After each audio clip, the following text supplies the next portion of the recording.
El doctor Farid Kajat, él es internacionalista, profesor principal en el Departamento de Ciencias Sociales de la Pontificia Universidad Católica de Perú, a quien le agradecemos muchísimo haber hecho un espacio especialmente para usted que nos escucha, para nosotros que informamos, dentro de un programa de televisión que estaba llevando a cabo en este momento para tratar de explicarnos, seguramente con certeza, qué es lo que está pasando en este momento en Afganistán. Así de sencillo, te hago la pregunta, doctor, y te agradezco de antemano siempre tu disposición con Grupo Fórmula de México. Muy buenas tardes para ti. Buenas tardes, siempre un gusto para México, país que siempre recuerdo con cariño. Gracias, Farid. ¿Qué está ocurriendo en Afganistán? ¿Cómo le explicamos a la gente que nos pregunta, bueno, ¿y qué pasa en Afganistán? ¿El reloj se está echando para atrás 20 años? ¿Qué sucede con el arribo de los talibanes al poder otra vez? A ver, la paradoja es que los talibanes han ganado la guerra virtualmente sin pelear la última etapa, porque lo que han hecho es realizar alianzas con poderes locales, con sectores de las propias Fuerzas Armadas, para que estos cedan el control de territorios y de ciudades sin necesidad de pelear, a cambio de los cuales, a cambio de esa cesión, el talibán les ofrecía no tomar represalias, permitirles reintegrarse a la sociedad, en el caso de las autoridades locales, permitirles mantener su posición en algunos casos, y de ese modo lograron capturar Kabul sin disparar un tiro. Lo único bueno de todo esto es que, precisamente porque han tenido que hacer transacciones para capturar el territorio nacional, probablemente eso impida que volvamos a lo peor de lo que ya fue un régimen del talibán entre 1996 y 2001. Es una situación compleja para la distancia que tenemos con Afganistán, no solamente en la geografía del globo terráqueo, sino también en la historia, pero tenemos la impresión de que después de 20 años vuelve a cambiar el paradigma en Afganistán.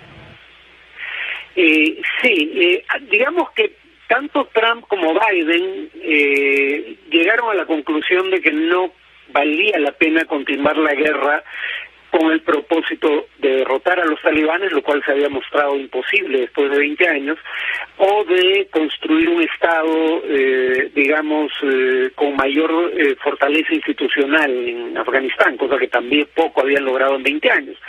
Pero los dos se han centrado del retiro de tropas, lo firma Trump. Los dos se centraron en lo que fue el objetivo inicial, que era evitar que desde Afganistán grupos de terrorismo de alcance global, como lo definió Bush, lanzaran ataques contra objetivos estadounidenses en la región o en cualquier parte del mundo. Ese objetivo parece haber sido logrado en lo esencial. ¿Qué tuvo que ocurrir para que los talibanes volvieran nuevamente a controlar de manera tan rápida el país?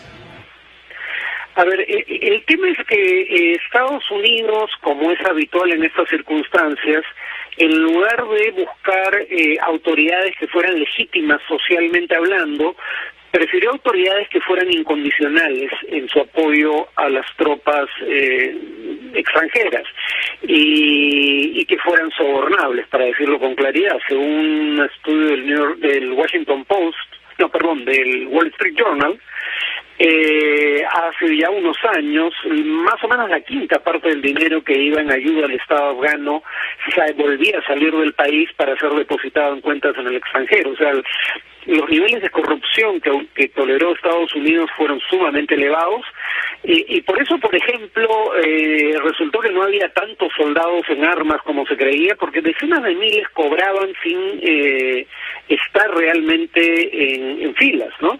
Entonces era una autoridad sumamente ilegítima, y los talibanes maniobraron para buscar apoyos en grupos que hasta la víspera en teoría eran leales al gobierno, y lo consiguieron con bastante éxito. ¿Quién está financiando a los talibanes? Porque esto cuesta, y cuesta mucho. A ver, los talibanes tienen la ventaja de, por un lado, el narcotráfico, ¿no? No son los únicos que se financian a través de la producción de amapola. Más de la mitad de la producción mundial de amapola para digamos, producir opio viene de Afganistán, sino que además, aunque eso no es financiamiento propiamente, tienen una retaguardia en un país vecino, Pakistán, en donde no se les hostigaba, y entonces cuando estaban a la defensiva podían replegarse en ese territorio, descansar, reabastecerse, ¿no? Y además, como es habitual en estos casos, lo que ellos probablemente llamarían impuesto revolucionario, pero que básicamente es extorsión a los pocos negocios que funcionaban en las zonas que controlaban, dado que controlaban alrededor de un tercio del país. ¿Por qué se retira Estados Unidos en lo que parece ser una rotunda derrota? Sí, como digo, el objetivo fundamental está por verse, pero probablemente lo hayan logrado. O sea, Al-Qaeda ha sido derrotada en Afganistán, el Estado Islámico está a la defensiva, por lo menos en esa región, y el acuerdo de Doha debiera garantizar que el talibán no vuelva a establecer vínculos con Al-Qaeda, cosa que creo que el talibán va a cumplir no solo para evitar que Estados Unidos vuelva a tomar acciones militares en Afganistán o apoye guerrillas contrarias al talibán, como ya hizo entre el 96 y el 2001, sino que sabe que eso es también lo que esperan Rusia y China. Entonces, para no antagonizar a esos tres países al mismo tiempo, probablemente el talibán cumpla con esa parte del acuerdo. Y el tema es que los otros objetivos que se trazó Estados Unidos se habían mostrado inalcanzables. No iban a poder derrotar al talibán y no habían logrado construir un Estado que funcione en Afganistán. Entonces simplemente renunciaron a esos dos últimos objetivos. ¿Qué sigue luego de la caída de Kabul y los puntos clave del mapa afgano? Ahora la clave es cómo se comporte el talibán en el gobierno, a ver si cumplen con todo aquello que ofrecieron.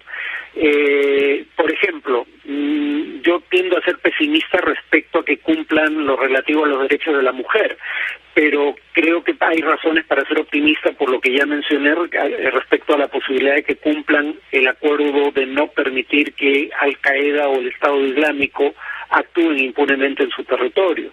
Si el talibán cumple con algunas normas fundamentales, tarde o temprano será reconocido como el gobierno legítimo de Afganistán, ¿no? No en vano, cuando Estados Unidos empezó a negociar con ellos, hicieron lo propio Rusia y China. Y entonces, sí, creo que el talibán entiende que si cumple con ciertas normas que se espera de ellos, probablemente pueda obtener reconocimiento internacional y actuar como un gobierno sobre esa base. Pues doctor, te agradezco muchísimo el que hayas destinado unos minutos para compartir tu análisis con la audiencia de Grupo Fórmula aquí en México, tú desde Lima, Perú. Para México siempre será un gusto, gracias. Esta fue una producción de Grupo Fórmula. Encuentra más contenido como este en radioformula.mx.